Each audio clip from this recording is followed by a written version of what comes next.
Dear cosmetic companies, you definitely don't know me.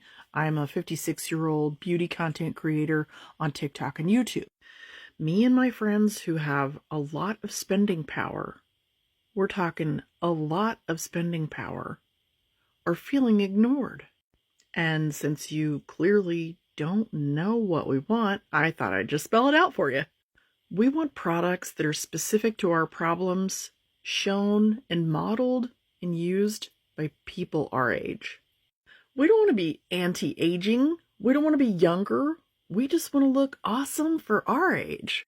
So the language has got to go. The anti-aging language has got to go. It is old and stale. We like pro-aging because that's what we are. We want decent price tags. We didn't work our whole lives and save so that we could waste it all on ridiculously expensive products. No. When I go to your website, I want to feel represented. I want to see someone my age or older. They're wearing your products. You're acting like we're invisible. For my over 50 beauties out there, I would love it if you would comment below and tell those companies what you want to see. And if you're an over 50 beauty influencer, duet me.